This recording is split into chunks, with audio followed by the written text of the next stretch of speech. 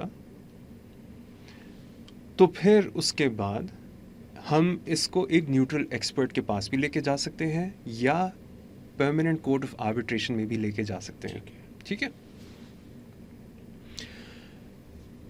بات یہ ہے کہ ہندوستان نے 2015 یا 16 کا وقت ہوگا یہ، جب انہوں نے نیت یہ کر ہی لی تھی کہ اب ہم نے اس ٹریٹی سے کسی نہ کسی طرح نکلنا ہے. اب وہ چیزیں ہمیں کلیئر ہونا شروع ہو گئی.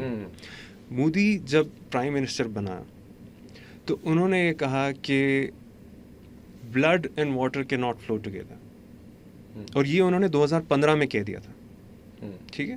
اب اگر میں 2015 کی آپ سے میں بات کروں تو میں آپ کو ایک 2013 کی ایک بڑی امپورٹنٹ ڈیولپمنٹ پہ لے کے جاؤں گا کہ 2013 میں پاکستان نے انڈیا کو پرماننٹ کورٹ آف آربیٹریشن میں مجبور کیا کہ وہ جو اپنا ایک ڈیم بنا رہا ہے کرشن گنگا کے اوپر، جس کو ہم نیلم جہلم کہتے ہیں، اسی ایک دریا کے دو نام، ہم نے سکسیسفلی اپنا کیس پلیڈ کیا پرماننٹ کورٹ آف آربیٹریشن میں کہ یہ جو دریا کا رخ بدل رہے ہیں، انہوں نے ایک خاص طریقے سے اس کے اندر اپنا کہہ لیں کہ دخل اندازی کر سکتے ہیں، کیونکہ اس دریا کے رخ کو اگر یہ بہت زیادہ بدل دیں گے تو نیلم جہلم میں جو پانی جو ہمارے power plant hydro power plant میں آنا تھا اس کی مقدار میں کمی آئے گی، اور اس کمی سے ہم بجلی نہیں بنا سکیں. So there was a propaganda against this کہ جو نیلم جہلم ہے، although ہم نے پہلے شروع کیا، انہوں نے بعد میں شروع کیا، تو they were citing some clauses کہ جو پہلے بنا لے گا اس کا ہو جائے گا. دیکھیں یہ تو اگر آپ پرماننٹ کورٹ آف آربیٹریشن کی پوزیشن دیکھیں گے جس کے اوپر انڈیا کو اپنے کہہ لیں کہ عمل کرنے کا اس پہ ایک یہ فرض تھا. پرماننٹ کورٹ آف آربیٹریشن نے کہا کہ ٹھیک ہے، اگر انڈیا ایک ہائیڈرو پاور پلانٹ بنا رہا ہے تو رن آف دا مل پاور پلانٹ ہوگا، یعنی کہ وہ پانی کو سٹور نہیں کر سکتا، لیکن پانی کی جو ایک روانگی ہے اس کو استعمال کرتے ہوئے بجلی بنا سکتا ہے. ٹھیک ہے. اب پانی کے رخ کو بدلنے کی جب بات آئی تو ہندوستان نے یہ کہا کہ ہم اگر پانی سیدھا لے کے نیلم جہلم میں ہی لے کے آتے ہیں نیلم میں، یا اگر ہم اس کو موڑ کر پھر واپس جہلم میں لے کے آتے ہیں تو مقدار تو پانی کی آپ کے پاس اتنی ہی آئی. لیکن پاکستان نے کہا کہ مقدار کی بات نہیں ہے، پانی کا رخ، جس رخ کے اوپر ہم نے اپنا ڈیم بنایا ہے، اگر اس پانی کے بہاؤ پر کوئی کمی آئی تو ہم اس ڈیم سے وہ بجلی نہیں بنا سکیں گے، کیونکہ آپ نے اس کا رخ بدل دیا چاہے پانی کم نہیں کیا.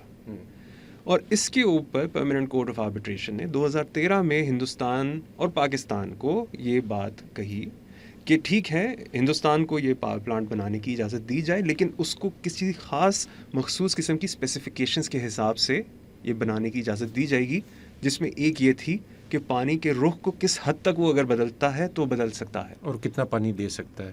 پانی دینے کی مقدار تو خیر چلیں وہ دونوں پارٹیاں تو کہہ رہی تھی کہ اس میں تو ہمیں یقین ہے کہ وہ پانی ہمیں مل جائے گا، لیکن جس راستے سے وہ آئے گا وہ بھی بات آپ کی اپنی جگہ بالکل ٹھیک ہے. لیکن جو بنیادی جو اس کے اوپر جو پوائنٹ تھا پرماننٹ کورٹ آف آربیٹریشن کا وہ یہ تھا کہ آپ اس کے رخ کے اوپر کتنی دخل اندازی کر سکتے ہیں یا نہیں کر سکتے. اور وہ جو آپ نے پہلی بات کی وہ تو تھی ہی کہ ان دریاؤں پر آپ سٹوریج کے فیسلٹیز نہیں بنا سکتے. پانی کو روکنے کی ایک بہت مخصوص مقدار ہے، بہت چھوٹی مقدار ہے، اس سے زیادہ آپ سٹوریج کیپیسٹی نہیں بنا سکتے. 13 میں یہ ججمنٹ آئی اور دیکھا جائے تو پاکستان نے بالکل ٹھیک بات پر پرماننٹ کورٹ آف آربیٹریشن میں اس پہ یہ سارا معاملہ ڈسکس کیا یا آرگیو کیا.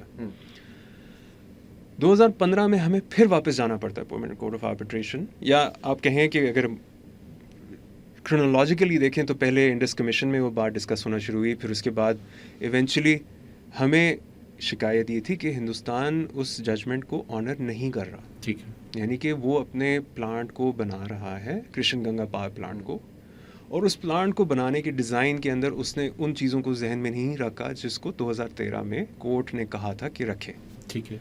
اب آپ اس کی ٹائم لائنز دیکھ رہے ہیں. 15 میں مودی نے کہا کہ بلڈ اینڈ واٹر کی ناٹ فلو ٹوگیدر، اور 15-16 میں پھر ہمیں دوبارہ پرماننٹ کورٹ آف آربیٹریشن میں اس کو لے کے جانا پڑا، جس پہ ہندوستان نے احتجاج کیا کہ آپ پرماننٹ کورٹ آف آربیٹریشن میں نہ جائیں، آپ نیوٹرل ایکسپرٹ پہ چلے جائیں. ہاں، میرا یہ بھی سوال ہے کہ why does India shy away from court of arbitration?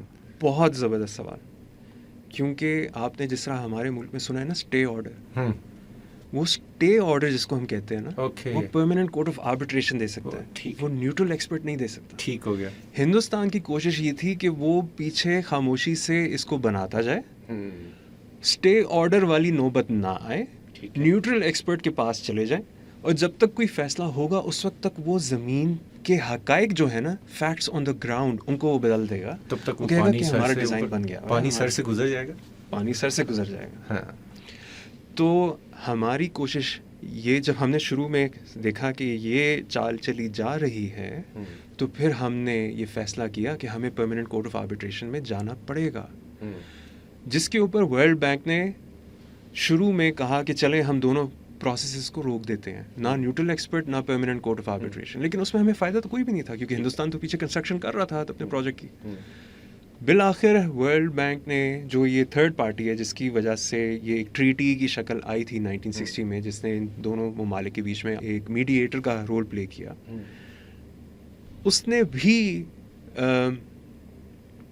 محسوس کیا کہ اس دونوں پروسیسز کو پاز کرنے کا کوئی فائدہ نہیں ہو رہا, پاکستان کو نقصان ہو رہا ہے. تو اس لیے پھر 2022 کے آس پاس یہ دونوں پروسیسز دوبارہ سٹارٹ ہو گئے کہ نیوٹرل ایکسپرٹ کے پاس بھی آپ ڈسکس کریں اور پرماننٹ کورٹ آف آربیٹریشن میں بھی اس کو لے جائیں. لیکن ہندوستان نے پرماننٹ کورٹ آف آربیٹریشن میں کوئی انٹرسٹ نہیں شو کیا.